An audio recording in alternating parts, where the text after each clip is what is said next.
अस्सलाम वालेकुम नाज़रीन, मैं हूं आपके साथ उस्मा एजाज खान। न्यूज़ कैफ़े में मैं कहूंगी आपको खुश आमदीद। बहुत बहुत अहले वतन को ईद की खुशियां मुबारक हो। ईद सब तक, ईद अब तक और अपनों तक की ईद पहुंचना बड़ा ज़रूरी है। और ईद का पहुंचने का मकसद सिर्फ ये नहीं होता कि आप संदेशे भेजें, आप प्यार भेजें, आप मोहब्बत भेजें, आप उनको मिलें, आप उन्हें हक करें, आप उन्हें गले लगाएं। तो मेरी तरफ से, मेरी टीम की तरफ से, मेरे चैनल की तरफ से आप सब लोगों को दिली ईद मुबारक जनाब। ईद की नमाज के बाद तैयारियां शुरू हो जाती हैं और सब अपनी अपनी तैयारियों में लग जाते हैं। ख़वातीन अपनी तैयारियों में लगी होती है, जैसे खाने पकाने और बहुत सारे ऐसे उमूर होते हैं जिन्हें जल्दी जल्दी निपटाने होते हैं। सबसे पहले तो वो मर्द हज़रात जब नमाज से फारिग होकर घर आते हैं तो उन्हें मीठा चाहिए होता है, और रात भर ख़वातीन या तो मीठे पकाने में लगी होती हैं, और अगर खीर बन रही होती है तो फिर रात भर वो देख से चढ़े हुए होते हैं ताकि सुबह सुबह जब मर्द हज़रात नमाज से वापस आएंगे तो अपना मुंह मीठा करेंगे और ईद की मुबारकबाद देंगे। और यही रीत और यही रिवाज हमने हमेशा से अपने बचपन में देखे। हमने यही देखा था कि जब हम छोटे थे तो ईद इसी तरह से होती थी। हम सुबह सुबह उठ के और बैठ जाते थे, रात भर हमारी या तो मेहंदियाँ लग रही होती थी या अपने कपड़े बार बार उठ के खोल के देख रहे होते थे कि जी हम सुबह पहनेंगे। और जब हमारे फादर या फिर हमारे जो बाकी के जो घर वाले वो आएंगे तो हमें ईदी दी जाएगी। तो भाई मेरी ईदी किधर है? मैं तो आपके लिए यहाँ पे मुंतज़िर हूँ कि मुझे ईदी दी जाए, और मैं यहाँ पे आपको आपकी ईदी देने के लिए यहाँ बैठी हूँ। तो आप हमें देखिए और जानिए कि ईद के इस तोहफे के लिए हम आपके लिए क्या लेके आए हैं। लेकिन उनको ना भूलिए जिनके आपने प्यारे और आपके अपने प्यारे आपसे बिछड़ गए इस दौरान, कुछ महीने पहले या कुछ साल पहले, उनके पास ज़रूर जाएं, उनको पुरसा दें, उनसे प्यार करें। कभी कभी वैसे मुझे समझ नहीं आता कि जब हम ईद के फ़ौरन बाद उन रिश्तेदारों के यहाँ जाते हैं या उन अपने प्यारों के यहाँ जाते हैं जो हमसे बिछड़ गए या उनके लवाहिकीन से मिलते हैं, तो मुझे थोड़ा सा दुख लगता है, क्योंकि हम उनके दुख को, गम को कम करना चाहते हैं। लेकिन मुझे ऐसा लगता है कि उनके पास जाके गम ताज़ा हो जाता है। या तो फिर हम उस टॉपिक के ऊपर बात ही ना करें। लेकिन नॉर्मली हमारे यहाँ की ये रीत है, ये रिवाज है कि जो पहली ईद आती है या दूसरी ईद आती है उस पर उन लोगों के यहाँ ज़रूर जाया जाता है जो हमसे बिछड़ गए हैं, और उनके लवाहिकीन जो उनके वारिसा हैं, जो के घर वाले हैं, उनसे पुरसा या ताज़ियत की जाती है या फिर उनको खुशी में अपने साथ शामिल करने की कोशिश की जा सकती है। लेकिन उसका तरीक़ाकार क्या होना चाहिए? उसका तरीक़ाकार क्या? उनको पहले से उनकी ईदी की मुबारकबाद, क्योंकि वो कपड़े नहीं बनाते, वो उदास होते हैं, उनको अपने साथ शामिल करना, उनके साथ एक्टिविटीज़ करना ताकि वो अपने गम को भूल जाएं। मुझे ऐसा ही लगता है कि यही एक तरीक़ाकार होता है। बाकी दूसरा तरीक़ा वारदात लगता है मेरे हिसाब से।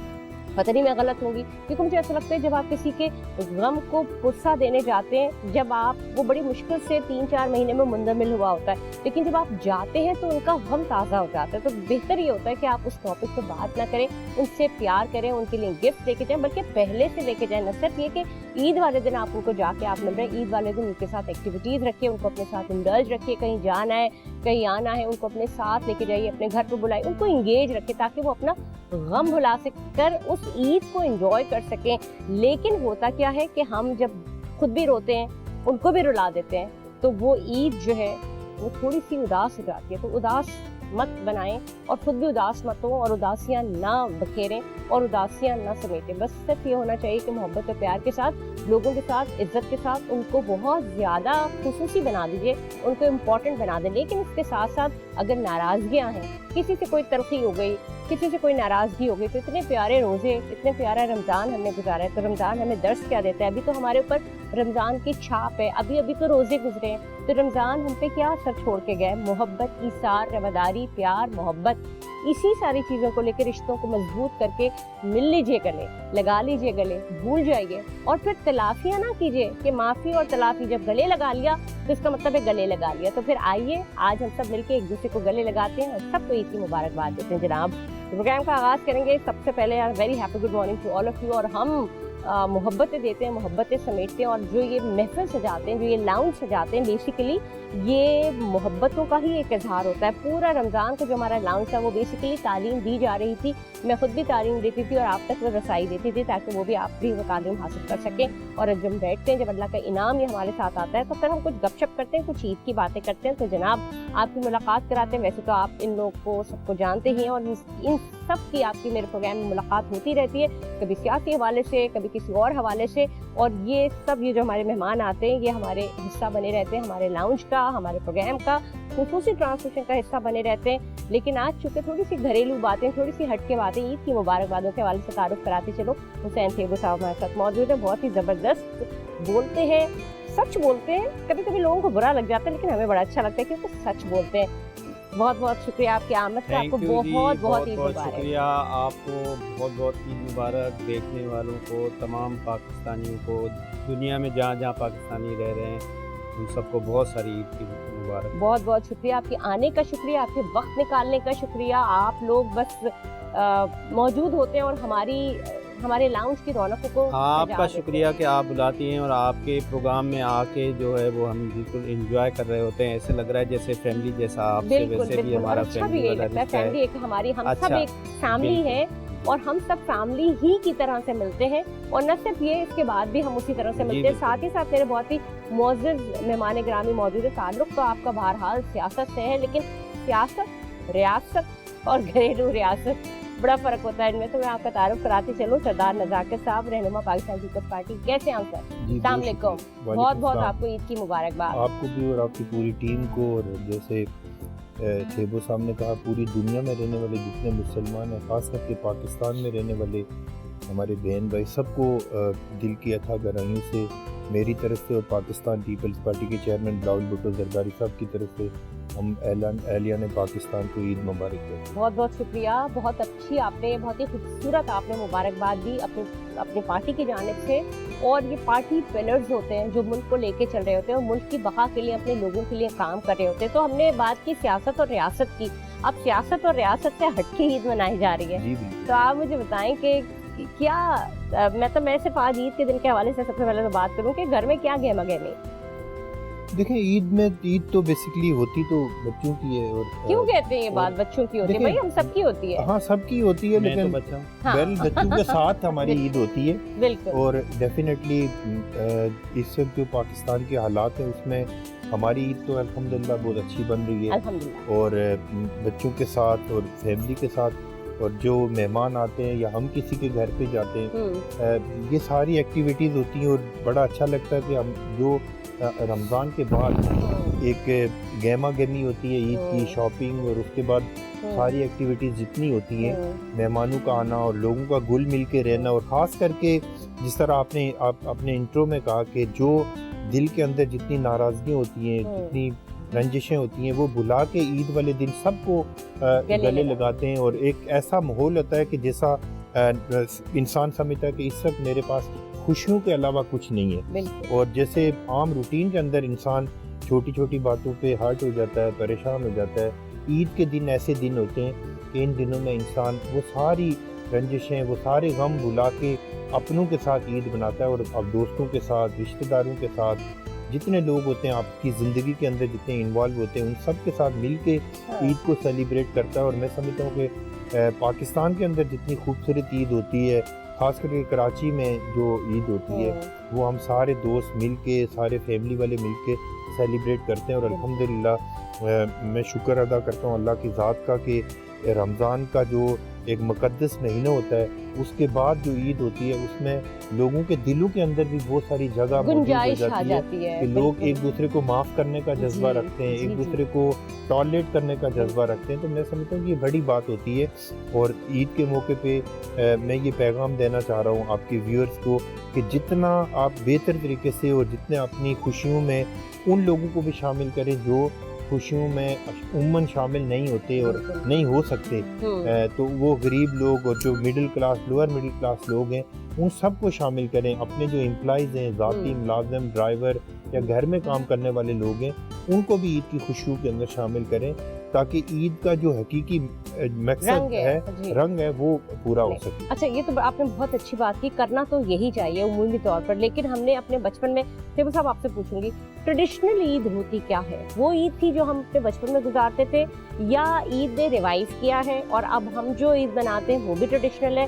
क्योंकि ज़िंदगी में इर्तिकाई अमल चलता रहता है। जो बचपन की ईद थी उसके अपने मज़े थे, जो ये वाली ईद है क्योंकि हम भी ग्रो कर रहे हैं और इसमें भी एक नया मज़ा है। आपको क्या लगता है कि नहीं वही वाली ईद बहुत बेस्ट? अच्छा, वो मैं आपको पहले तो मेहरबानी करके आप ये ना कहें ना, हम दोनों अभी बचपन में हैं। अच्छा, ठीक है। तो 55 का कौन है? अगर हम बचपन में तो 55 का कौन है? आपकी कोई, आपने नज़ाकत साहब के ऊपर ना अपना टारगेट ना करें। आपकी कोई 20-22 साल है, मेरी भी ये कोई 24-25 साल उम्र है। तो मुझसे छोटे ही हो, क्या पता।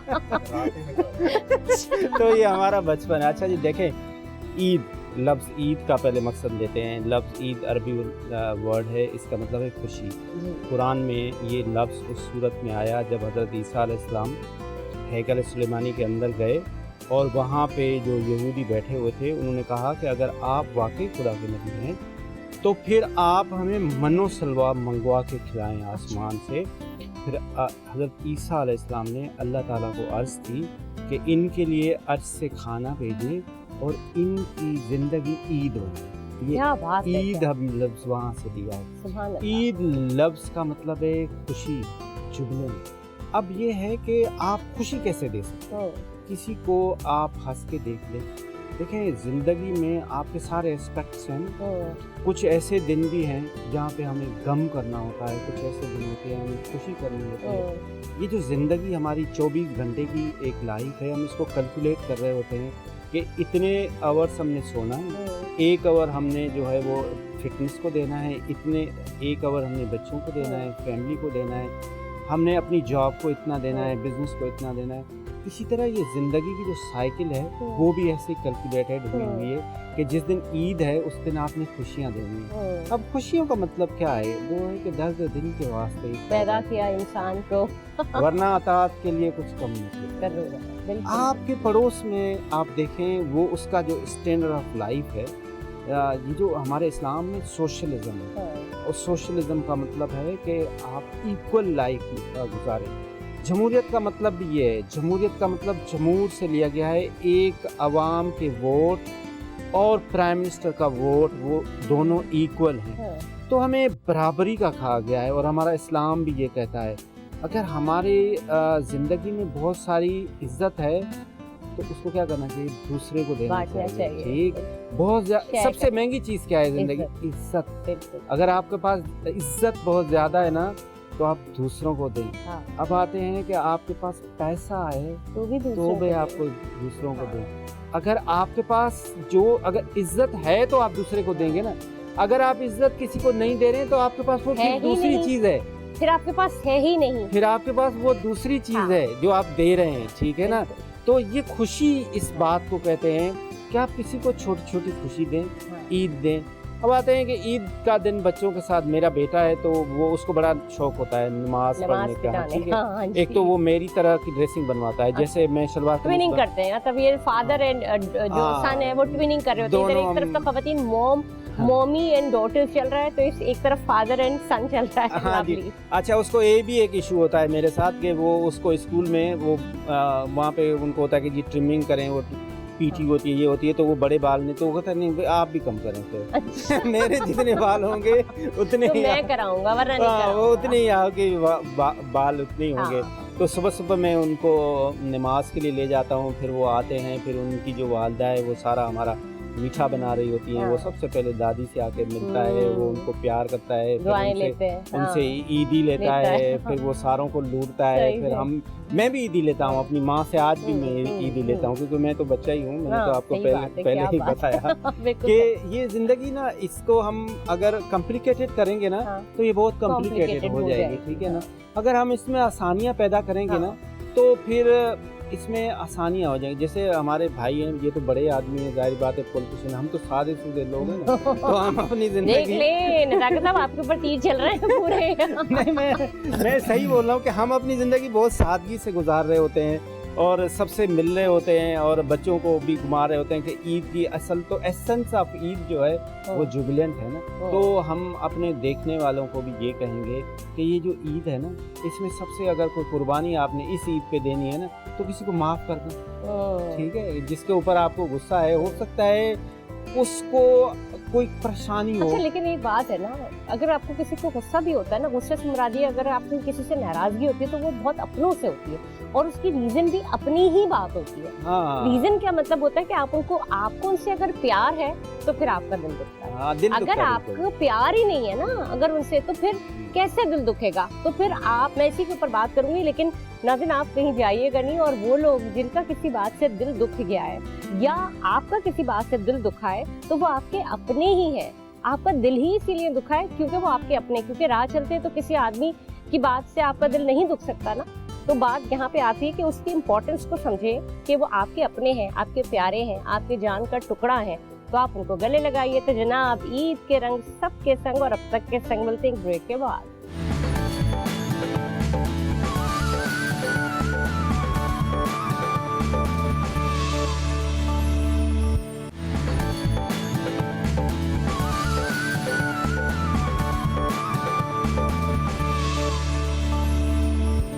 जनाब, प्रोग्राम में आपको एक बार फिर खुश आमदीद। एक बार फिर से आप सबको, अहले वतन को बहुत बहुत ईद की मुबारकबाद। अब तक की जानिब से खुशियाँ, सब तक खुशियाँ अब तक। तो जनाब, बात करते सरदार साहब से मैं आती हूँ। पहले तो मुझे बताइए, सरदार नाम, सरदार हैं आप तो माशाल्लाह, तो आपके अंडर तो बहुत सारे हम जैसे बहुत सारे छोटे छोटे लोग हैं, तो भाई हमारी ईदी की तरह है। सबसे पहले तो सरदार साहब से ये बात कर रही है। देखिए, एक तो सरदार हम बाई कास्ट सरदार हैं, वो वाले सरदार नहीं है। पर हमें तो नहीं पता भाई, हम तो जैसे ईद होती है, ईद है तो ईद में ईदी होती है, कोई इशू नहीं है, सरदार तो अरेंज कर लेते हैं अच्छा, इंशाल्लाह प्रोग्राम के बाद। देखें, जो थेबो साहब ने बात की, मेरे ख्याल में सबसे अच्छी बात यह है कि जितने इंसान को दिल अपना वसी करना चाहिए इन दिनों में। हाँ। जैसे इन्होंने ईद की तारीफ की कि ईद है क्या, ईद है ही खुशी का नाम, और खुशी में इंसान जितने लोग होते हैं जिनके साथ रंजिशें होती हैं, परेशानी होती हैं, या जिनके ताल्लुकात ख़राब होते हैं, उनको इस ईद पे खुशी के मौका पर हम सब लोगों को अपना दिल बड़ा करके सबको मिलाना चाहिए, मिलना चाहिए, ताकि एक ईद का जो बड़ी बात है ना, तो फिर तो दूसरों को मिलके उसको रफा दफा करना चाहिए। यही कुर्बानी है। देखिए, जैसे थेबो साहब ने कहा कि इस ईद पे हमने यही कुर्बान करना है कि अपने जो जज्बात हैं, अपना जो गुस्सा है, उसको ख़त्म करके उन लोगों को हमने गले लगाना है जिनके साथ हमारे इश्यूज हैं। चाहे इंसान कोई भी है, अगर किसी भी की गलती है तो इंसान अपना बड़ापन जाहिर करके उसको और आपको लगता है कि मामले को वहीं से शुरू करना चाहिए जहाँ से लड़ाई हुई थी, या कोई चीज बुरी लगी थी, या फिर उनको सिरे से जब गले लगा लिया तो फिर ना माफी ना तलाफी? बिल्कुल, इंसान को खुले दिल के साथ मेरे ख्याल में सबको साथ लेके चलना चाहिए। और ख़ास करके ईद का सबसे अच्छा पैगाम ये है कि देखें, एक पूरे रमज़ान के बाद इंसान ऐसे होता है कि अपनी इबादत, अपनी चीज़ें, रोज़े सारे रख के एक अल्लाह की इबादत करके जब ईद में दाखिल होता है, ईद की दिनों में दाखिल होता है, तो फिर उसको अल्लाह की मखलूक के साथ ज़्यादा मेरे ख्याल में उसको अटैच होना चाहिए। और जो अपने आपसे कमज़ोर लोग हैं, आपके नीचे काम करने वाले लोग हैं, सबके साथ इंसान को ऐसा रवैया इख्तियार करना चाहिए। और मेरे ख्याल में आज के दिन सबसे अच्छा पैगाम यही है कि हम लोग तमाम लोगों को इक्वली ट्रीट करें, तमाम लोगों को अपनी खुशियों में शामिल करें, ताकि ये महसूस हो सके। अच्छा, कि हम मुझे एक चीज़ समझ में नहीं आती कि खुशियों में शामिल करने का तरीका तो हम पूछेंगे, लेकिन जो बात होती है ना, बच्चे बन के बड़े सच्चे होते हैं ना, उनको किसी से इख्तिलाफ होता, तो वो जो ईद होती है ना, वो बड़ी प्योर होती है उनकी। लेकिन मैं जैसे आपसे हम लोग एक रिवायती ईद जो होती है, आपको बचपन की ईद ज़्यादा अच्छी लगती थी या अब अच्छी लगती है? क्योंकि मेरे ख्याल में ईद होती है, चाहे वो बचपन की थी चाहे वो बड़ेपन की थी, आपके सिर्फ जिम्मेदारियों का फर्क आता है। देखिए, बचपन की ईद तो सच्ची बात है कि बहुत अच्छी थी। मेरे ख्याल में जिस तरह हम सारे लोग अपने बचपन में दूसरों के घर जाते थे, ईदी कलेक्ट करते थे, लोगों के साथ मिलते जुलते थे। आप जितने भी आप अपने डिसेंट हो जाएं, चीज़ों को टॉलरेट करने की कोशिश करें, लेकिन आपका जो बचपन है वो आपके अंदर कभी भी नहीं आ सकता। वो जो इनोसेंट होता है बंदा, वो ख़त्म हो जाती है वक्त के साथ साथ। इंसान के ऊपर जितनी जिम्मेदारियाँ होती हैं, जितनी चीज़ें होती हैं, हर एक चीज़ इंसान सोच के करता है।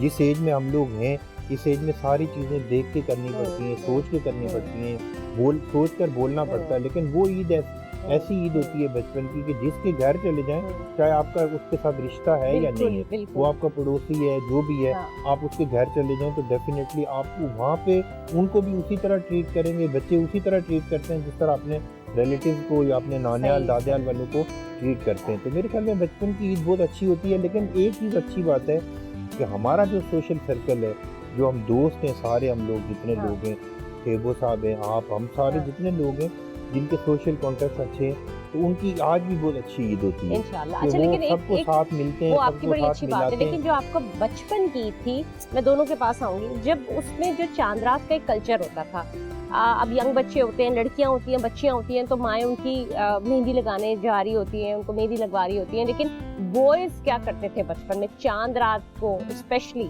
क्या वो उनके फ्रेंड्स जमा होते थे? मतलब अब तो एक अलग बात है, लेकिन उस वक्त क्या करते थे?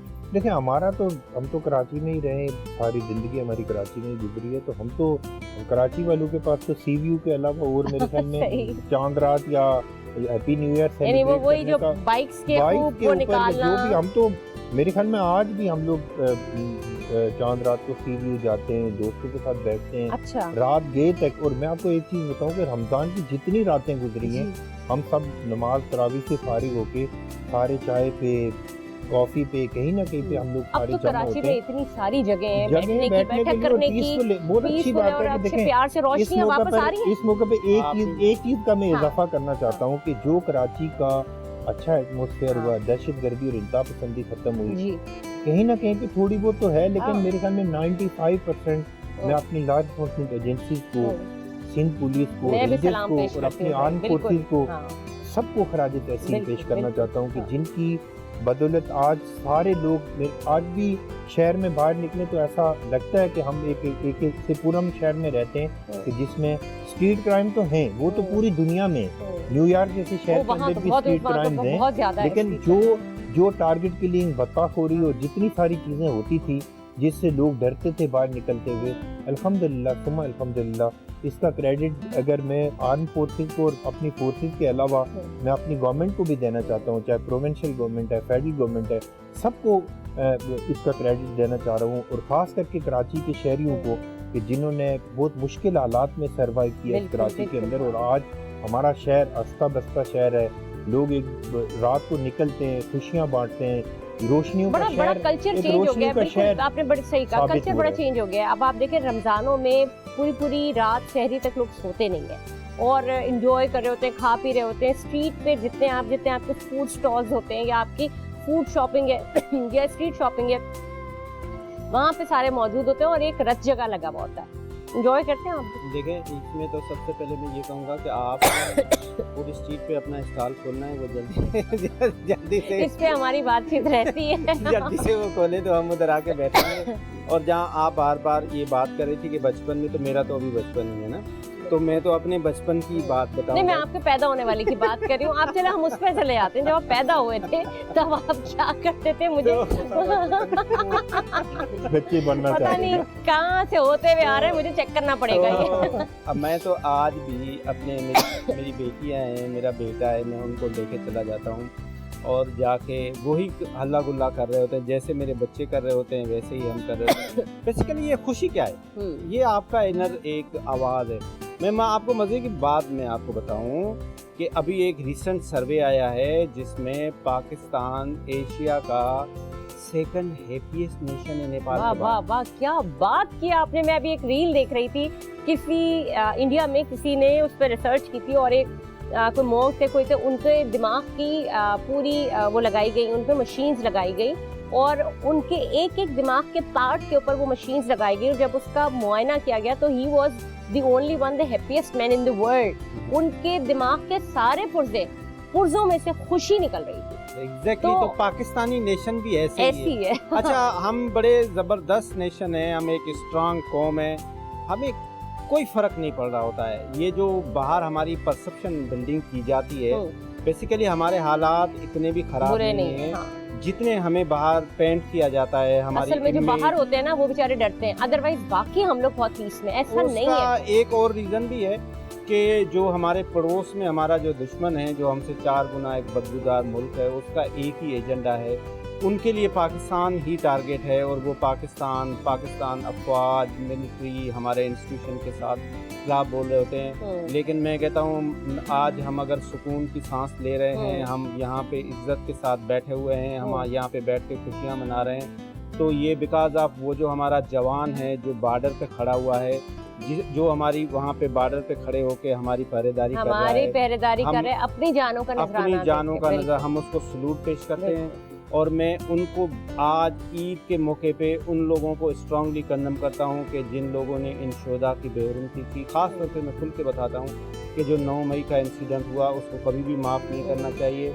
और आज भी हर एक गैरतमंद पाकिस्तानी उन अफवाज पाकिस्तान के साथ है, उन शोधा के साथ है, उनकी फैमिली के साथ है, उनकी बहनों के, उनकी बीवी। अभी मैंने ईद का शो अपना रिकॉर्ड कराया, जो रेंजर्स की फैमिलीज़ के साथ उनके ऐसे सेंटिमेंट्स हैं, उनके माँ बाप के आप सेंटिमेंट्स देखें तो वो कहते हैं कि ये मेरा एक बेटा मुल्क के ऊपर कुर्बान हुआ, लेकिन एक साहब ने मैंने इंटरव्यू किया, उसने कहा ये मेरे 2 बेटे हैं, ये भी आर्मी में हैं और ये भी मैं इनके लिए भी चाहता हूँ कि ये भी मुल्क के लिए कुर्बान है। मैं तो हैरत में आ गया, मेरे हाथ पांव कांपना शुरू हो गए कि यार मेरा भी बेटा है। देखो औलाद कितनी प्यारी है, मतलब औलाद से ज़्यादा इंसान, बेसिकली इंसान की वो क्रिएशन है ना, we are the creator of our kids after almighty Allah, तो वो हमें बहुत प्यारी चीज़ है ना, लेकिन वो जज्बा है, वो जुनून है जो मुल्क के ऊपर वो कुर्बान करने के लिए तैयार बैठे हैं, तो उनके लिए हमारी इज़्ज़त, हमारी आबरू, हमारी जान माल उनके लिए कुर्बान है और हमें उनकी सबसे पहले इज़्ज़त करनी चाहिए। हमें उनको आज के दिन पे सलाम पेश करना उनको चाहिए। सलाम पेश करते हैं और अपने ख्वाजा पाकिस्तान को सलाम पेश करते हैं, जो न ईद देखते हैं, न बकरीद देखते हैं, न त्यौहार देखते हैं, न छुट्टी देखते हैं और अपनी जानें हमारे लिए कुर्बान करते हैं। उन सरहदों पे बैठ के उन सबको ईद मुबारक और सलाम है उन जवानों के ऊपर। वक्त तो एक छोटे से वक्फे का वापस आते हैं तो मजीद इनसे बचपन की कुछ चीज़ें निकलवाई नहीं आ रहे हैं, बचपन पे निकलवानी पड़ेंगी। ब्रेक के बाद मिलते हैं आपसे।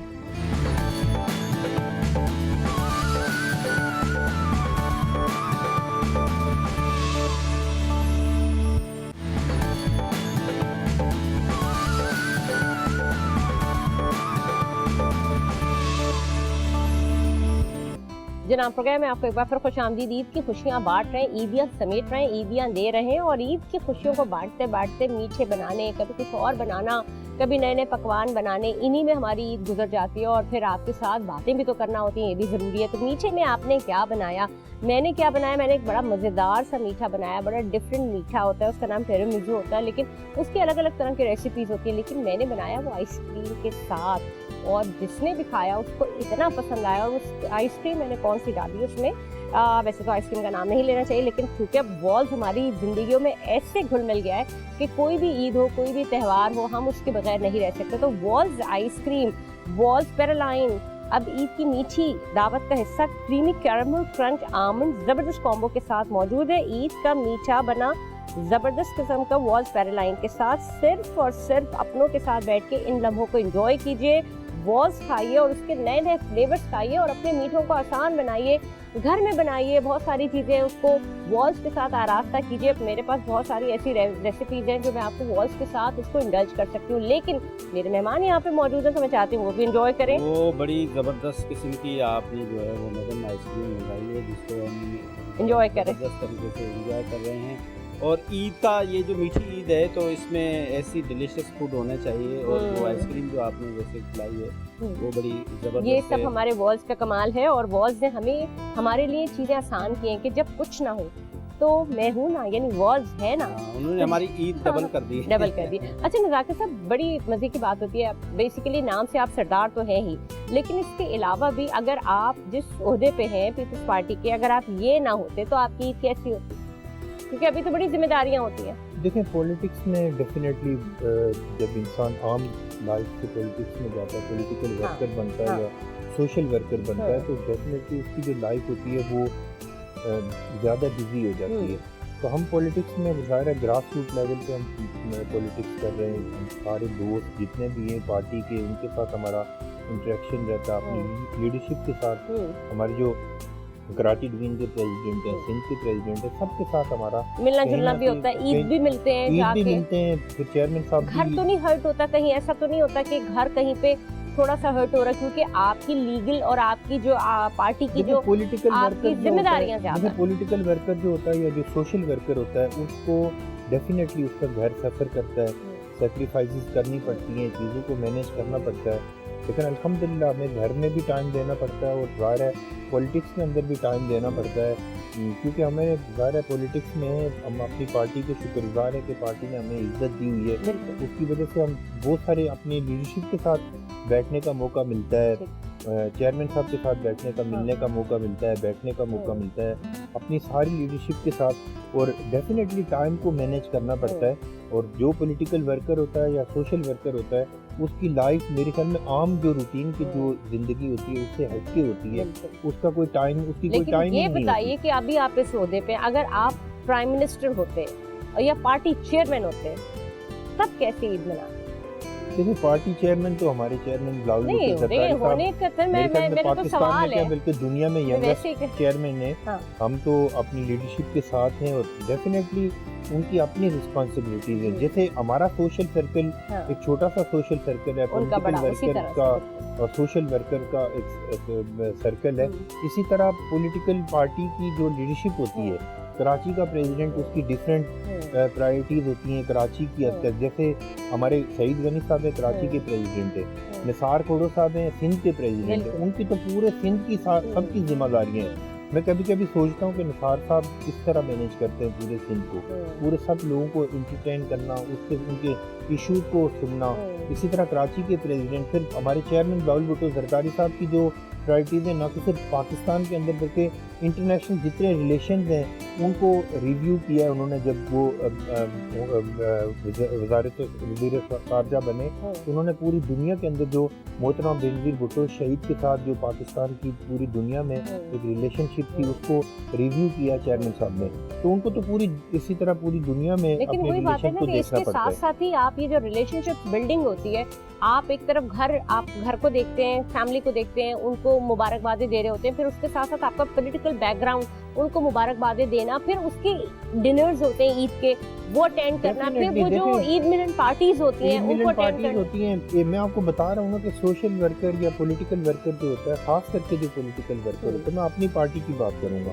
हमारी पार्टी में तो मेरे ख्याल में जो Pakistan Peoples Party, Peoples Youth Organisation या पीपल्स स्टूडेंट फेडरेशन या जो भी हमारे एफिलिएटेड विंग है उसके अंदर जो भी काम करता है उसको डेफिनेटली मेरे ख्याल में आधा टाइम अपनी पार्टी के लिए रखता है और आधा टाइम अपने घर वालों के लिए रखता है। बिल्कुल सर। क्योंकि हमें जिस भी डिस्ट्रिक्ट के अंदर जहाँ पे भी प्रोग्राम होता है हम सब पॉलिटिकल वर्कर शामिल होते हैं। लेकिन एक चीज़ मैं आपको यकीन दिलाता हूँ और एक बिल्कुल ईमानदारी से बात बताता हूँ कि जो इज्जत पाकिस्तान पीपल्स पार्टी की लीडरशिप अपने कारकुनों को देती है, मेरा नहीं ख्याल कि पाकिस्तान तो के अंदर भाभी कोई तो political नाराज नहीं party होती कि जब आप सारा टाइम आपकी ईद भी उधर जा रही है, आपके डिनर्स भी हो रहे हैं, आपकी इफ्तार पार्टीज भी हो रही थी, साथ साथ ये कि पॉलिटिकल बैकग्राउंड जिसका होता है उसको अपना टाइम बाहर देना पड़ता है, तो हमारी भाभी तो नहीं नाराज होती, देखिए, उनको कैसे आप राम रखते हैं? हमारे बच्चे हैं या वाइफ या जो भी हमारे हाँ। इमीडिएट हमारे रिश्ते हैं, उन सबको पता है कि हमने इनके साथ इसी तरह से सर्वाइव करना है। ठीक है। क्योंकि हमारी जो पॉलिटिक्स है, बेसिकली कोई भी पॉलिटिकल वर्कर है, चाहे मेरे जैसा छोटा पॉलिटिकल वर्कर है या जो सिंध का प्रेसिडेंट है या चेयरमैन साहब है, कराची का प्रेसिडेंट है, उन सब की फैमिलीज को, हमारी फैमिलीज को पता होता है कि हमने डेफिनेटली अपनी पॉलिटिक्स को ज़्यादा टाइम देना पड़ता है। और हम अपनी पार्टी के शुक्रगुजार है कि चेयरमैन साहब ने और हमारी पार्टी ने हमारी इतनी इज्जत की है कि हमें पार्टी में एक एक्नॉलेजमेंट मिलती है। और फिर हमारी जो फैमिलीज होती है उनको भी पता है कि इनकी रिस्पॉन्सिबिलिटी, और जो बेसिकली जो पॉलिटिकल वर्कर होता है वो तकरीबन पब्लिक प्रॉपर्टी बन बिल्कुल, जाती ये है। आपने सही कहा। इसी तरह से थे वो साहब, जब हम जैसे आप हो गए, मैं हो गई, हमने सालों से हम ये शोज कर रहे हैं हाँ और जी। हमारा एक हिस्सा बना हुआ है और हम कभी भी ईदें इस तरह से घर पे नहीं गुजारते। एक शो है, फिर दूसरा शो है, फिर दूसरे दिन है, तो हमारे घर वालों को शिकायत कभी कभी होती है और हमें खुद भी होता है कि हम क्या करें, लेकिन हमारी जिम्मेदारियां, हमारी ड्यूटीज ऑपरेशनल हैं।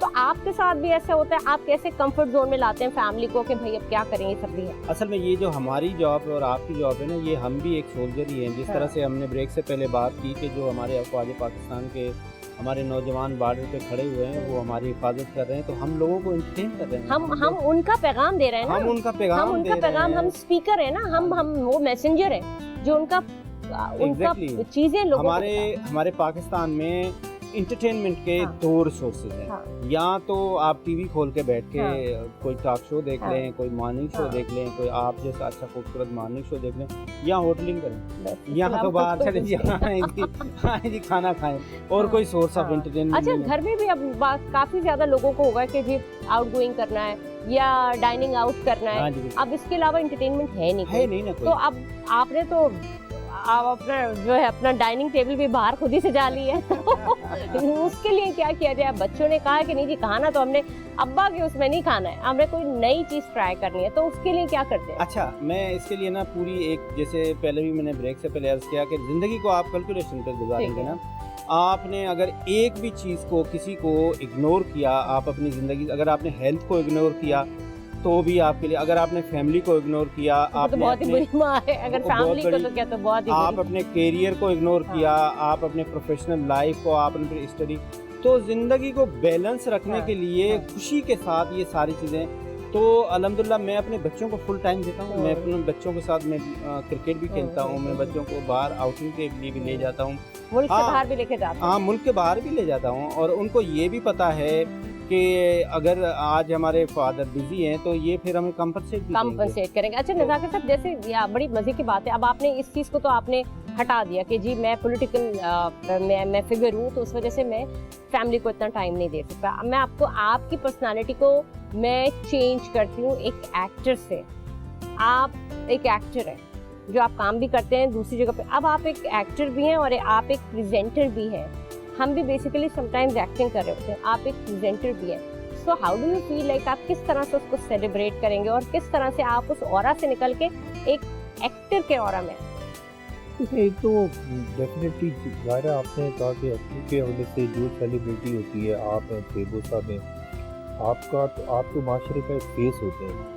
बेसिकली पॉलिटिक्स तो पाकिस्तान के अंदर इतना पॉलिटिक्स को अनफॉर्चुनेटली गंदा किया गया है कि कोई भी आदमी अगर आज किसी भी इदारे में चले जाएं तो यंगस्टर से अगर पूछें तो वो पॉलिटिक्स के अंदर नहीं आएगा। उसकी निस्बत अगर आप उसको शोबिज़ की तरफ लेके जाएंगे या मीडिया इंडस्ट्री की तरफ लेके जाएंगे तो वो ज़्यादा मोटिवेट होगा, ज़्यादा इजीली वो मूव करेगा आपकी इंडस्ट्री की फेमस तो तरफ। बड़ी आपको लत है ना एक मशहूरी की भी, लेकिन इस पूरे सिनेरियो में रहते हुए आप बच्चों को, जैसे बच्चे हैं ना, अब बच्चों को ईदी भी चाहिए, भाभी को आप भी लोगों की जो सैक्रिफाइसेस हैं वो अपनी जगह पे, जैसे फेबो साहब ने कहा कि जो मीडिया के लोग होते हैं वो हर टाइम पे किसी न किसी तरह हिट लिस्ट पे होते हैं। वो आपने आज तो अल्लाह का शुक्र है कि इस शहर का अमन बरकरार है, बहुत बेहतरी है। मुझे याद है, फेबो साहब को भी याद होगा कि इस कराची में जब हम टॉक शो करके निकलते थे तो यकीनन हमारे घर वाले घर पहुंचने तक 10-20 कॉलें जरूर करते थे कि आप पहुंचे या नहीं पहुंचे।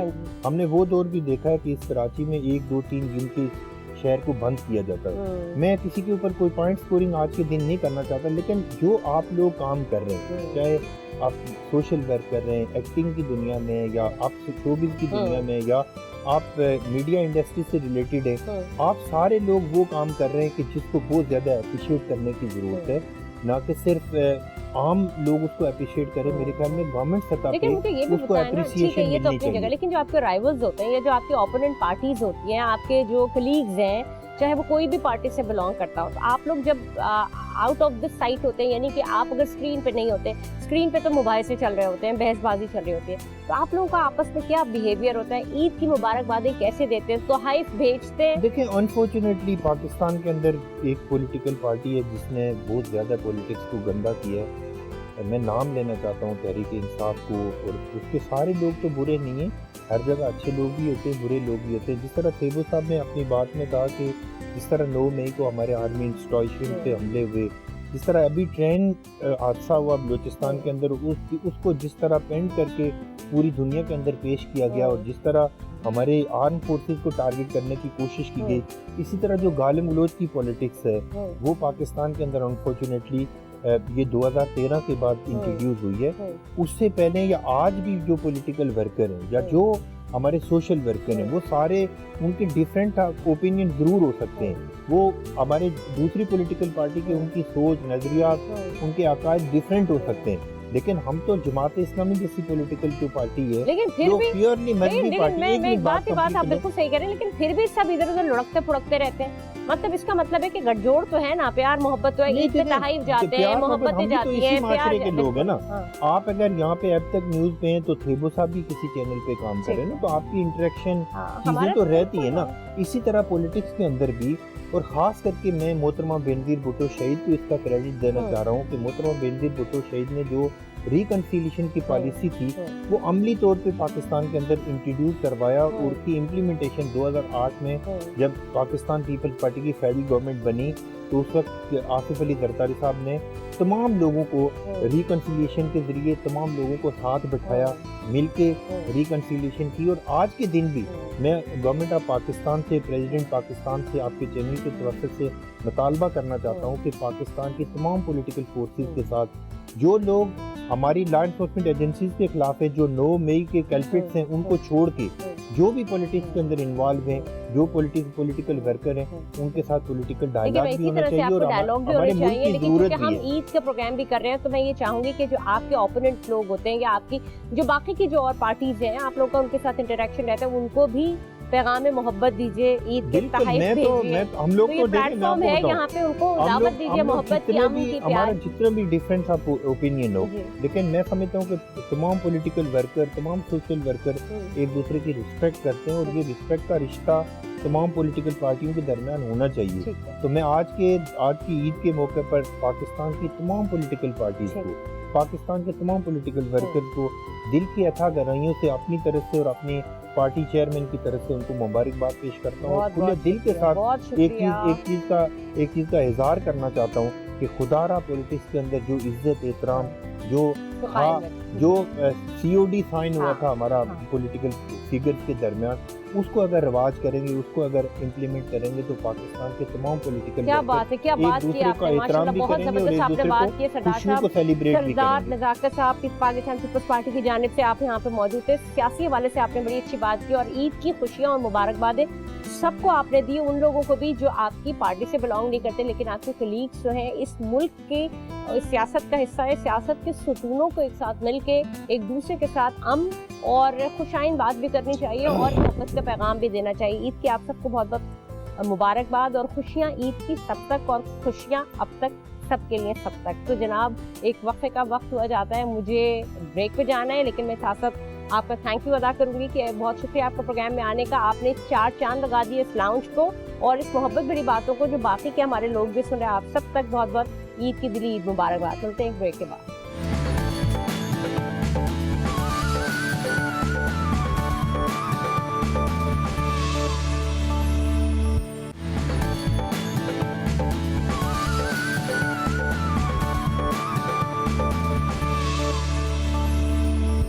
जनाब प्रोग्राम में आपको एक बार फिर खुशामदीद। आप सबको ईद उल फितर की बहुत बहुत मुबारकबाद। खुशियाँ आप तक पहुँचे सब तक। मेरे साथ मेरे बहुत ही मौजूद ज़माने गिरामी मौजूद हैं जो इस लाउंज को 4 चांद लगा रहे हैं। बात करें ईद के हवाले से, ईद की खुशियों के हवाले से। अब हम भी जब घर जाएंगे तो हमें भी ईद की उसी तरह से खुशियाँ सेलिब्रेट करेंगे जैसे कि आप लोग कर रहे हैं, क्योंकि हमारी ईद तो गुजरती यहीं पे ही और शुरुआत भी यहीं पे होती है। तो बहरहाल नमाज के बाद फारिग होते हैं, फिर उसके बाद एक दूसरे से गले मिलना, मोहब्बत और प्यार के तबादले होते हैं, फिर ईदियों के तबादले होते हैं। तो हम भी मुंतज़िर हैं कि हमें ईदियाँ देनी है और हमें इसी से खुशी मिलती है। तो मैं आपका तारुफ कराती चलो, मेरे साथ एक और बहुत ही मौजूद मेहमान गिरामी मौजूद है, सबीन फातिमा। खिलाती हैं बहुत और फिर खिलाने के साथ साथ अच्छा खिलाती हैं, यानी कि न्यूट्रिशनिस्ट भी हैं, शेफ़ भी हैं, लिखारी भी हैं और ईद बनाती हैं खुशियों के साथ। तो देखते हैं आज उनके पास क्या ऐसी चीज़ें हैं जिसकी वजह से वो ईद को 4 चांद लगा देती है। अस्सलाम वालेकुम सबीन। वालेकुम आपको बहुत बहुत ईद की मुबारकबाद। आपको भी बहुत आपका शुक्रिया कि आप इस वक्त में यहाँ तशरीफ लाए हमारे लाउंज को 4 चांद लगाने के लिए। Thank you so much. तो ये बताइए कि ये आपकी ईद किस तरह के घर में पका के आई हैं या 3-4 दिन से पकाने के सिलसिले चल रहे थे और फिर उसके बाद, क्योंकि ख़वातीन की ईद बड़ी मुश्किल होती है क्योंकि बहुत कुछ करना होता है और रमज़ान भी होता है। बहुत शुक्रिया आपका। और देखिए ईद की जो जैसे रमज़ान की प्रिपरेशन होती है इसी तरह ईद की भी, बल्कि हर त्यौहार की प्रिपरेशन होती है और ख़वातीन पर जिम्मेदारी ज़रूर होती है। लेकिन मैं जैसे हमेशा से कहती हूँ और मैंने अभी एक आर्टिकल भी लिखा है कि 12 मसाले 16 सिंगार। ख़वातीन जो है अगर अपने 16 सिंगार के साथ साथ 12 मसालों को कॉन्सेंट्रेट करें, या आप 12 मसाले बनाने जा रही हैं तो आपका 16 सिंगार ऐसा होना चाहिए जब आप एक अच्छे तरीके से किचन में अपने आप को प्रेजेंट करेंगी। देखिए चाहे किचन में ज़रूरी नहीं कि आप सर झाड़ मुंह फाड़ पड़े हो, ये आपका मतलब। और दूसरी बात ये कि बहुत बड़ी रेंज हो। हाँ, हर किसी के अपने घर के मामलात होते हैं, हर किसी के मेन्यू सेट्स होते हैं, मेन्यू सेट होते हैं। उसमें ये है कि आप सबसे पहले फ्रेश होने के बाद जब ख़वातीन किचन में जाएं तो मैं समझती हूँ कि कुदरती तौर पे एक चीज़ जो है वो बड़ी आसानी से आप जो है उसको कैरी कर सकते हैं। तो मैंने प्रिपरेशन जो थी वो 15 रमज़ान से शुरू कर दी थी ईद की, और अभी आने से पहले भी मैं यखनी वगैरह बना के आई हूँ और जाके उसमें चावलों में दम दूंगी तो वो मेरी तैयारी ऑलमोस्ट जो है डन वो हो जाती है, यानी हाफ ready डन। हो यानी जाएगी। बड़ी अच्छी बात है कि प्रिपरेशन करनी ऐसी चाहिए खातून खाना जी। को कि आप चीजें हाफ डन करके रखते जाएं, जी। ताकि जो आपका टाइम बचे ईद वाले दिन आप भरपूर तरीके से उसे मना सके। चावल खाली दम दे रहे हो, कबाब तल रहे हो खाली, आपके बहुत सारी ऐसी चीजें हैं जो आपके जी। फ्राइबल्स जो हैं वो तैयार हुए हुए हो, बस आपने उसको करना हो, तो ये कई बड़ी मदद हो जाती है। जी। लेकिन खातून खाना का आपने मुझे बड़ी अच्छी टिप दी है कि अगर आप तैयार होकर काम करेंगे तो ऐसा ही। उसमें ना आपको खुद भी मजा आता है और लज्जत आती है। जैसे हम कभी कभी कहते हैं ना, जब हम इबादत करते हैं या अल्लाह के सामने जाते हैं तो हम अच्छा लिबास में जाएं। इसी जी। तरह कोई भी आप काम कर रहे हो, अगर आप अपने आप को उसके लिए मेंटली तैयार करते हैं बिल्कुल और ऐसा ही है। तैयार होते हैं तो उसमें अल्लाह ताला बरकत डालते ही डालते हैं। देखिए मैंने मेहंदी के हवाले से भी बात की। अक्सर खवातीन होती है मेहंदी लगाती है ईद पे, तो उनको ये होता है कि हम ईद पे मेहंदी लगा रहे थी, टाइम भी दे रहे हैं, साथ ही कि इतना एक्सपेंसिव लग भी रही है तो वो पानी से खराब हो जाएगी। तो उसका भी मैंने तरीकेकार बताया कि बताइए। आप उसके सबसे पहले तो ग्लव्स पहन के आप काम कर लें। हाँ बर्तन वॉश कर सकते हैं। इसके अलावा अगर आप अपने हाथों पे थोड़ी सी ऑयलिंग करेंगी, ठीक है, ऑयलिंग करने के सेव हो बाद जाएगी। सेफ हो जाएगी आपकी मेहंदी। और उसके बाद आप सारा खाने की तैयारी करें। हाँ। गोश्त भी वॉश करना है, सब्जी हाँ, भी वॉश बिल्कुल। करनी है। अब देखिए बहुत से लोगों के घर में मेड होते हैं, लेकिन मेरी कोशिश ज्यादातर ये होती है खुद कि मैं करें। किचन का काम जो है ना वो अपना खुद करूँ। ठीक है। और मैं गजरे वजरे पहन के भी जो है ना कुकिंग करती हूँ। वाह वाह, और क्या बात है। अल्हम्दुलिल्लाह। तो हमारे भाई साहब तो बड़े खुश रहते होंगे कि भाई मेरी बेगम तो फुल तैयार और बड़ा घर भी तैयार, घर भी सजा हुआ और कुकिंग में भी जबरदस्त। ये बताएं, इस खुशी में कुछ ज्यादा तो नहीं खिला देती, कुछ ऐसा तो नहीं खिला देती? ऐसा नहीं है। बनाती क्या है न्यूट्रिशन? अगर आप खाना खिला रही हैं जी। तो उसमें कौन सी न्यूट्रिशन सबसे ज्यादा होनी चाहिए जो उनको लेथार्जिक ना करे, उनको ड्राउजी ना करे कि नींद ही आई चली जा रही है, सोए चले जा रहे हैं? ईद पे तो यही होता है। जी देखिए ऐसा है कि ईद पे क्योंकि सुबह नमाज का टाइम बहुत जल्दी होता है और फजर के बाद जो है फिर ईद की नमाज का टाइम भी बहुत जल्दी आ जाता है। तो उसके बाद जो है ना उमूमन ये होता है लोग पूरी रात जाग रहे होते हैं और जागने के बाद जो है वो नमाज, ईद फजर की नमाज, ईद की नमाज, देन उसके बाद आके फिर वो खाना वाना खा के फिर सो जाते हैं। तो ऐसा हरगिज नहीं होना चाहिए। अगर रात में हम जल्दी सो के और सुबह फजर की और नमाज पढ़ के और ईद की नमाज पढ़ के हम नाश्ता करें हेल्दी सा, उसके बाद हम निकल जाए हाँ हम ईद मिले जाके बाहर ईद मिले। खवातीन घर में बिजी हो जाती हैं, मर्द हज़रात बाहर ईद मिले।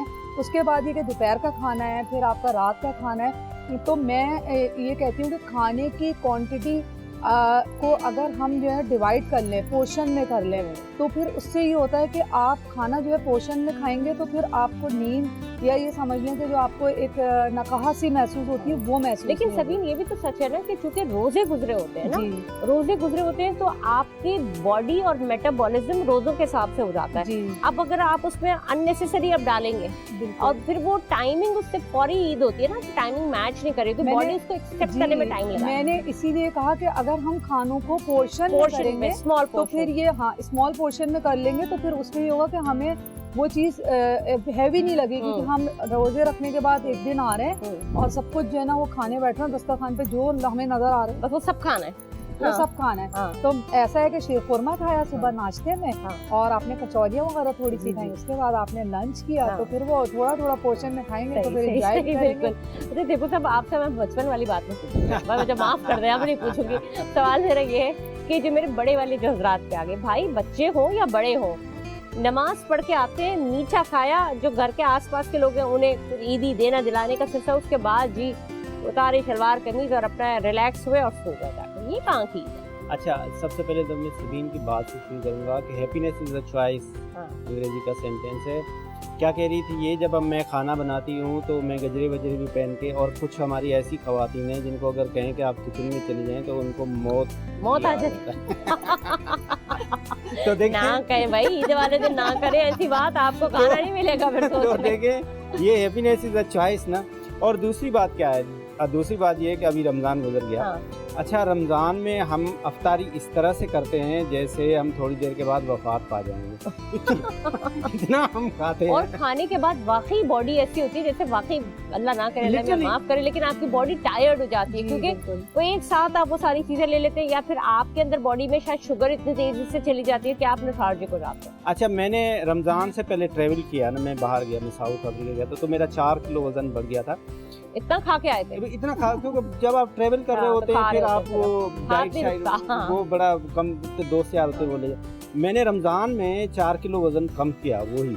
अच्छा, और वो आपको क्या है, टेक केयर करनी है ना, आप समोसे पे भी पकोड़ों पे भी आप हाथ ही नहीं ऐसे रुक रहा। लुट मार रहे हैं, हाँ। तो उसको आपने जो है वो सही तरीके से करना। अब आते हैं कि ईद वाले दिन हमारी एक्टिविटी क्या होनी चाहिए। होना तो ये चाहिए ना कि ईद वाले दिन हम अपने दोस्तों के साथ मिल जाएं और सारा दिन हम जुबलन रहें, लेकिन हमारा कल्चर सा बन गया है कि हमारी जो दोस्तों की जो फ्रेंडशिप की जो टाइम है ना, हाँ। वो रात को होती है, और फिर वो रात के बाद वो सुबह ही हो जाती है वो आते फिर आते। सुबह ही हो जाती है। और हाँ। वो सुबह नहीं, के खातून ने खाना तो नाराज होती होंगी, भाभी हाँ, जान तो बहुत नाराज हाँ होती होंगी। डेफिनेट। अच्छा, मेरा तो फिर थोड़ा सा डिफरेंट है, क्योंकि वो ईद वाले पहले दिन हम ससुराल जाते हैं। वही मेरा तो- मैं वहीं पे आ रही थी अभी तो ससुराल। मैं फिर आज के दिन जो है वो हम मैं बेगम को लेके, बच्चों को लेके और उनकी नानी के पास जाएंगे, और वहाँ बड़ा ज़बरदस्त किस्म का डिनर खाना होता बनता है, है। खाना लंच और पे वो- जाते हैं, डिनर पे जाते हैं? डिनर पे जाते हैं। अच्छा। लंच नहीं होता, दबा के जो है वो उधर डिनर करते हैं और फिर सारे बच्चे एंजॉय करते हैं। फिर क्या होता है कि जो सोशल एक्टिविटीज़ होती है ना, वो आपके ईद के दूसरे दिन और आपके ईद के तीसरे दिन रश होता है बहुत। हम्म, आप किसी भी सोशल प्लेस पे जा ही नहीं पाते हैं, हाँ, बिकॉज रश इतना होता है। हम्म, तो वो मैं अवॉइड करता हूँ कि बच्चों को उस ईद के हॉलीडेज में कहीं बाहर ले जाएं। तो हाँ। मीनवाइल हम क्या करते हैं कि घर में ही इंजॉय हाँ। कर रहे होते हैं, चीज़ें बना रहे होते हैं, और मेरे बच्चे जो है वो खाना पीना जो भी उनको हाँ। करना होता है वो तो घर में इंजॉय कर रहे होते हैं। और हाँ। यूजुअली क्या होता है कि बहन आ रही होती है, भाई आ रहे होते हैं घर में। आपके तो- भी तो ज़ाहिर है जो बहन भाई जो आपके करीबी हैं वो तो आपको आते हैं, मिलते हैं, और अगर आप छोटे हैं तो भी आपको एक मान देना होता है, और अगर आप बड़े हैं तब तो फिर आपको बड़ेपन का मुजाहरा करना ही होता है। इसमें मजीद भी बात करेंगे नाज़रीन। बात वही आ जाती है कि ईद के कितने रंग हैं, ईद के हज़ारों रंग हैं, खुशियों के हज़ारों रंग हैं। आप उसे कैसे संभालते हैं, आप उसे कैसे लेते हैं, ये आपके ऊपर मुनहसर है। आप ईद को किस तरह से सेलिब्रेट करते हैं। ईद नाम ही खुशियों का है। खुशियाँ आपके अल्फाजों से अदा होनी चाहिए। जब आप अच्छी बात करेंगे, जब आप खुश होकर बात करेंगे, तो ऑटोमेटिकली आप वो एक्सप्रेशन देंगे, आपके अंदर तक पूरी बॉडी, आपकी रूह तक खुश हो जाएगी, आप अंदर से खुश हो जाएंगे। जब आप अंदर से खुश होंगे तो आपको बाहर का मौसम खुशियों वाला लगने लगेगा। मिलते हैं ब्रेक के बाद, आपको एंजॉय नहीं, देखते रहिए न्यूज़ कैफे, और खुशियाँ अब तक पहुँची सब तक।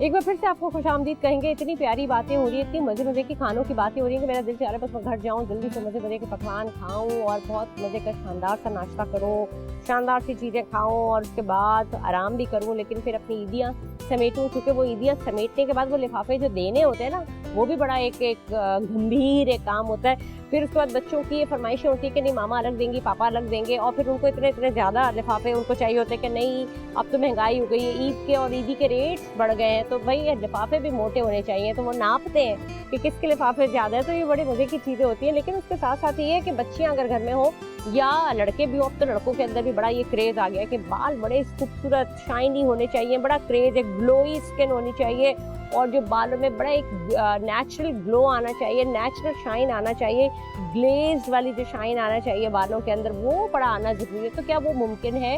हम घरेलू टोटके कर रहे होते हैं, लेकिन अब इन सब चीज़ों से निजात का एक तरीक़ाकार क्या है? निजात का तरीक़ाकार है सनसिल्क लाइए और अपने आप को बेहतरीन अंदाज में अपने बालों को खूबसूरत शाइन दीजिए। और आजकल हर जगह ग्लास हेयर, हर जगह इसी का क्रेज़ है, और ये क्रेज़ आपको मिल जाता है सनसिल्क से।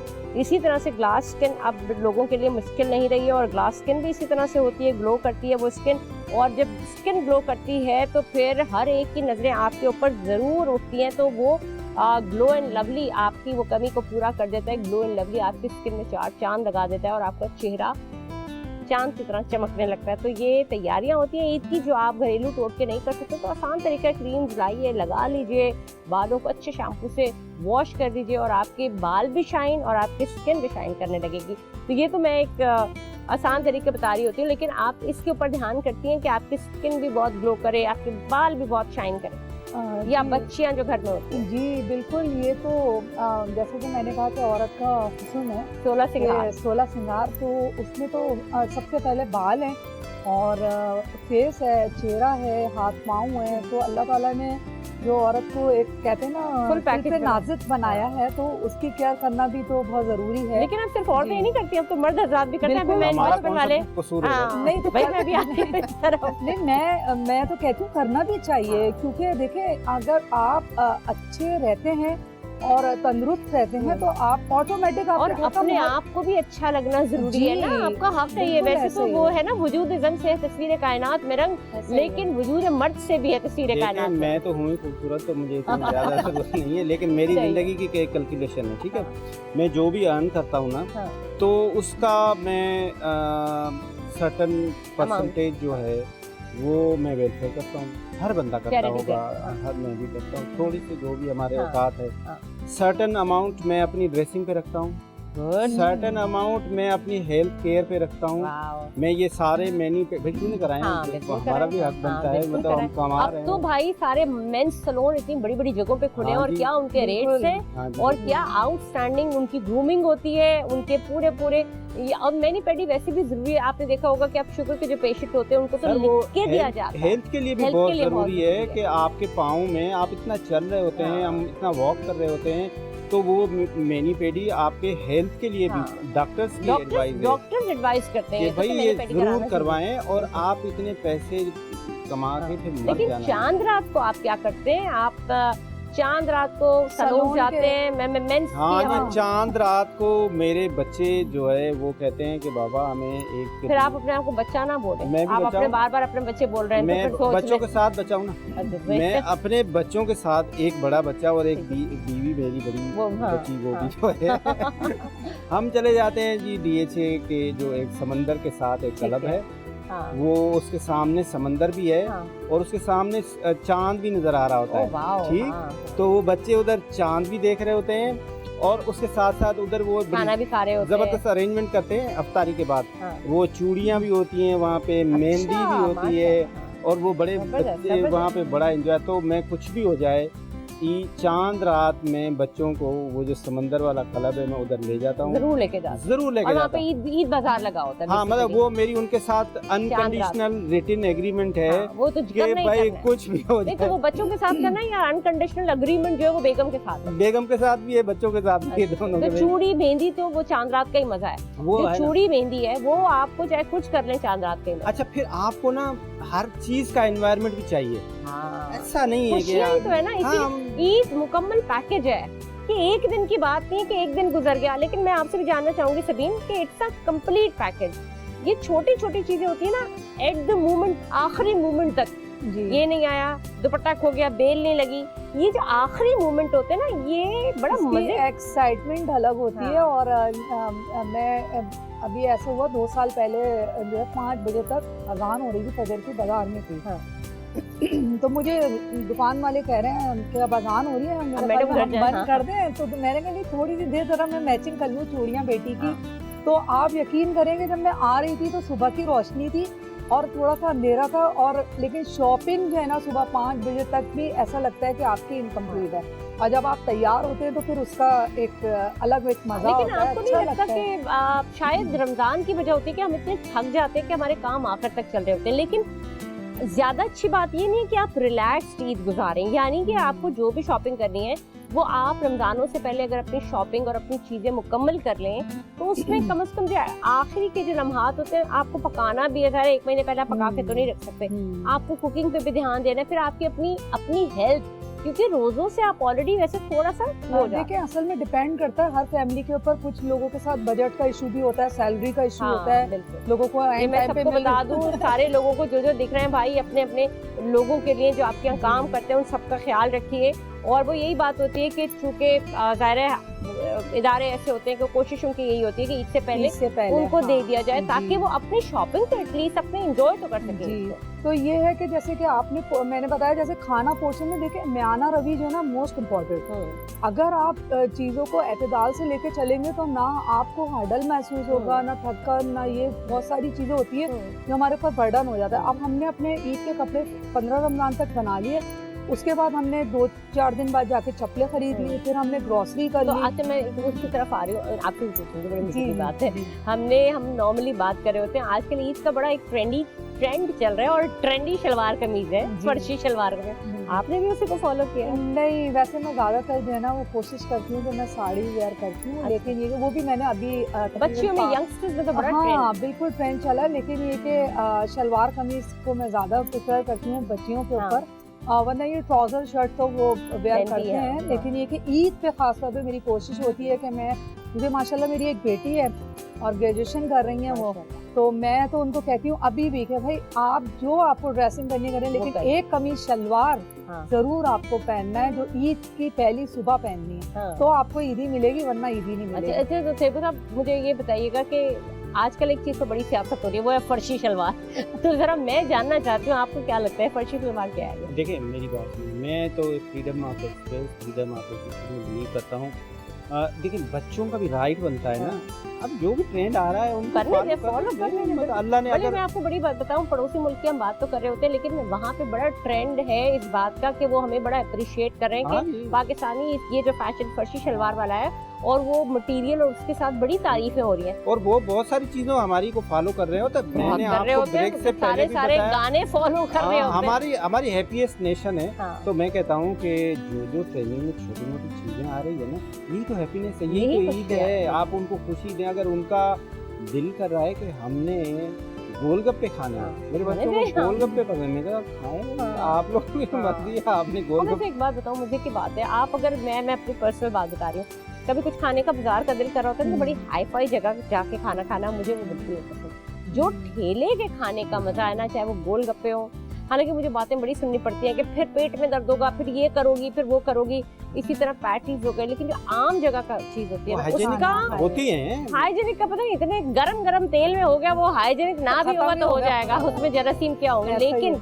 जो मजा उसका होता है ना, वो आप वो जो एक हाई फाई जगह पे वो टेस्ट है।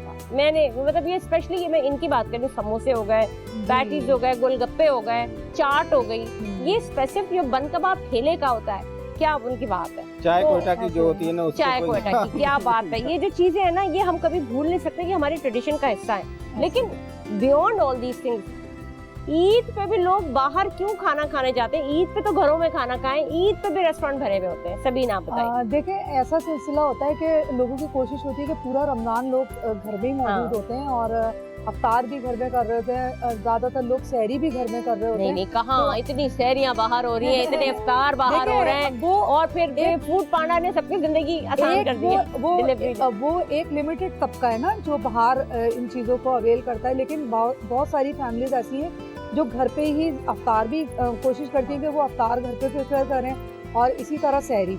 तो वो उनकी प्लान में ये होता है हाँ। कि हम ईद वाले दिन जो है वो बाहर जाएंगे, हाँ। ईद वाले दिन हमें बाहर खाना खाना है, हाँ। हमें रेस्टोरेंट में एंजॉय करना है, तो वो फिर कोशिश करते हैं कि वो पहले दिन अच्छा, ईद जब का ईदी दूसरा देने तीसरा का दिन। सिलसिला आता है, जैसे आपने कहा कि जी। आपने बच्चों को कहा कि भाई तैयार होके आओगे तो ईदी मिलेगी, जी बिल्कुल। तो मियाँ साहब भी कहते हैं कि तैयार होके आओगी तो तुम्हें ईदी मिलेगी। वो असल में मुझे इसलिए नहीं कहते क्योंकि मैं ऑलरेडी तैयार होती हूँ, तो वो कहते हैं अच्छा भाई ये तैयार है। तो मैं अपने बाबा से, अब तो खैर मेरे फादर हैं नहीं, इस साल अब्बू नहीं होंगे हम में मौजूद, लेकिन ये कि मैं अपने बाबा से भी ऐसी ईदी लेती थी और अब अपने मियाँ से भी ऐसी ईदी लेती हूँ।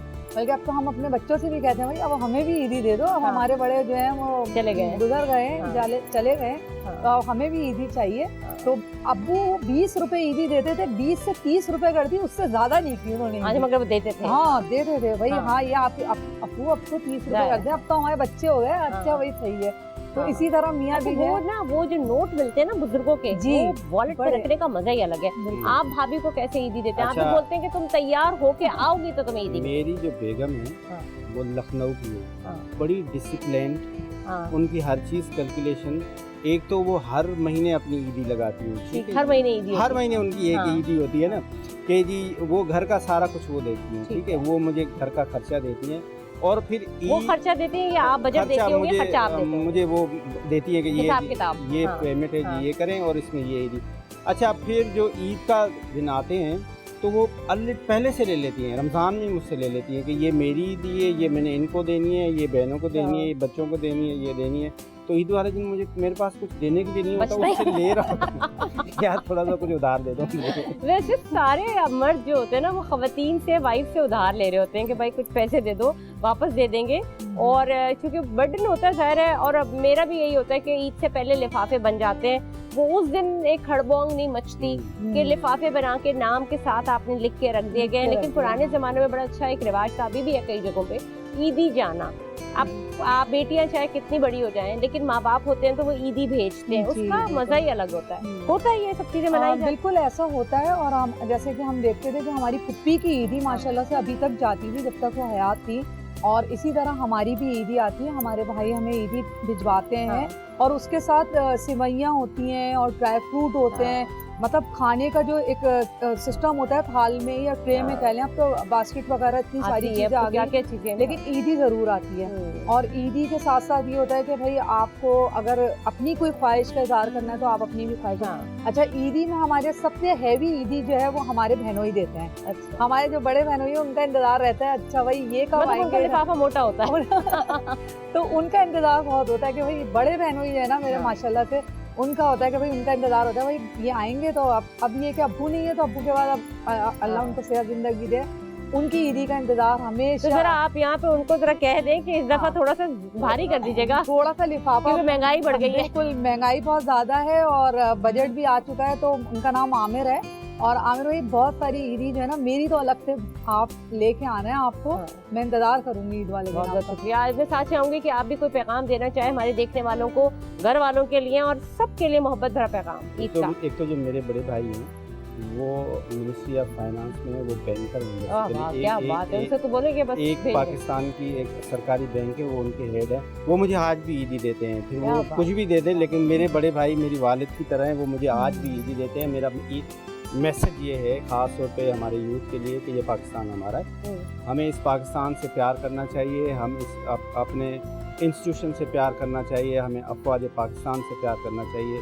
हमारा आज का मैसेज ये है कि हमारी जो कुर्बानियाँ दे रहे हैं हमारे अफवाज पाकिस्तान के जो नौजवान हैं, ये ईद हम उनके नाम कर रहे हैं और उन शोदा की फैमिली के नाम कर रहे हैं जिन्होंने सेक्रीफाई करके, और आज हम पाकिस्तान में बैठ के सुकून का सांस ले रहे हैं। तो ये आज का दिन, आज की खुशी, आज की ईद हम डेडिकेट कर रहे हैं हम अपने अफवाज बिल्कुल बिल्कुल। बहुत बहुत शुक्रिया आप दोनों हजरात का, आपने आके हमारे प्रोग्राम को बहुत खूबसूरत बना दिया। और वाकई जो थेबो साहब ने कहा बात कि हम उन लोगों को ट्रिब्यूट करते हैं, उन लोगों को जो हम में नहीं है, जिन्होंने अपनी जानों के नजराने देके हमें आज सलामती पे रखा है कि आज हम इस काबिल बने कि हम इस जगह पे बैठ के ईद की खुशियों को सेलिब्रेट कर रहे हैं। उनकी जानों का नजराना हमारी जानों की हिफाजत के लिए, और हम आज इस काबिल बने, तो हम उन सबको सलाम पेश करते हैं, उन सारे शोहदा को ट्रिब्यूट करते हैं और उनको ईद मुबारक, क्योंकि शहीद कभी मरता नहीं है, शहीद हमेशा जिंदा रहता है। हर ईद उनके लिए इसी तरह से सौगात लेके आती है। और मेरे देखने वालों को सबको एक बार फिर से दिल की गहराइयों के साथ अब तक की जानिब से सबको ईद मुबारक। फिर आपसे मुलाकात होगी, मुझे दीजिए इजाजत। आपके साथ हूँ मैं उस्मा एजाज खान, पाकिस्तान जिंदाबाद।